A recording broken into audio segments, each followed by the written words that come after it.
Employees of a British pub were apparently not into a potential visit by Vice President JD Vance. The Vice President had reportedly turned away from the bull, and this is after the staff had mutinied over his scheduled appearance.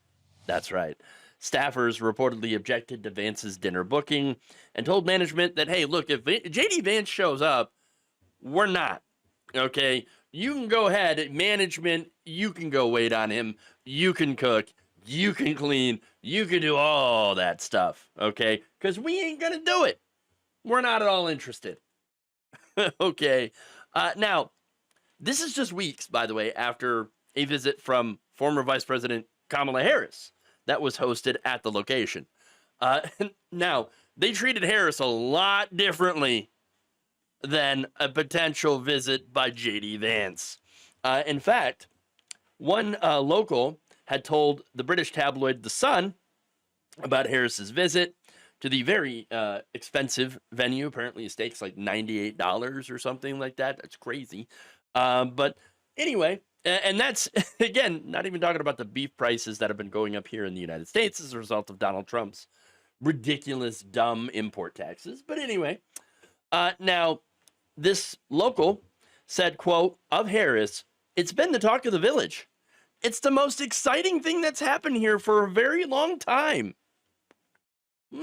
So, yeah, big difference between how JD Vance is being treated and Kamala Harris. So, I'm just saying, not only did she not get rejected, but they were super excited about hosting her, but not poor JD Mandel. I mean, Vance. According to a source familiar with the situation, the bull was included as a potential option for lunch for the vice president and his family. However, they ultimately decided not to go with the bull and received no indication that they were not welcome. Well, now it's official. They were not welcome. Okay.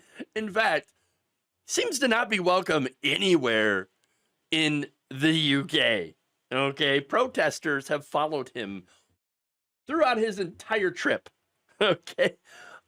Look, at a Tuesday protest, for example, demonstrators showed up, waved signs like "Go away" and "War criminal." I approve. And look, one protester told The Guardian, quote, "He spent the weekend with our foreign secretary. And so I think that means, anything goes, really. I think, you have to be respectful of people. But at the same time, he's here. He's carrying out political business. And it's appropriate to carry out a political protest." And there you go. There you go.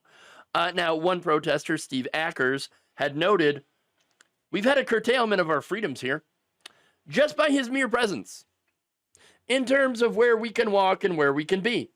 And the American Secret Service knocking on people's doors and asking about their Facebook profiles." So, look, that kind of reminds me, my wife works in hospitality.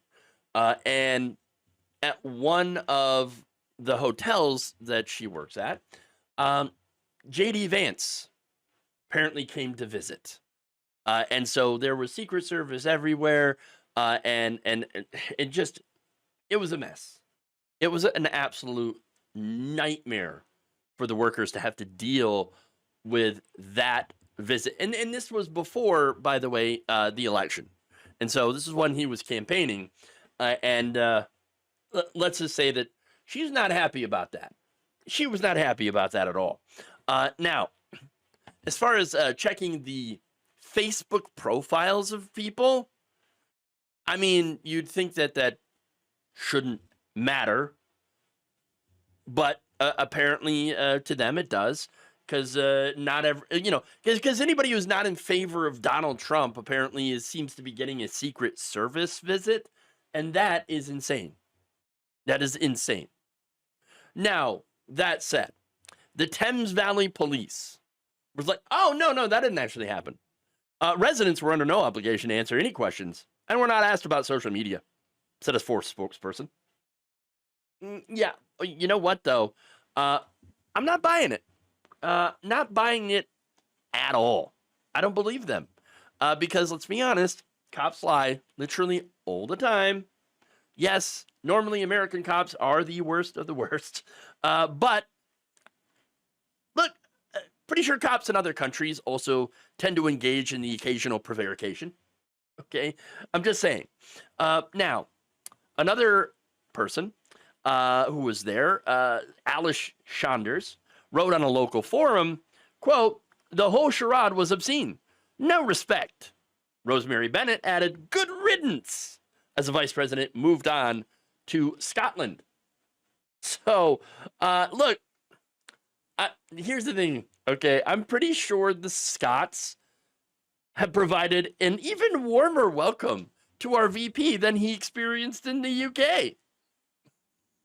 Look, I'm just going to say this, right? I love Scottish people, okay? Yes, Scotland is awesome. And you know why? Well, because there's a lot of different reasons to love Scotland.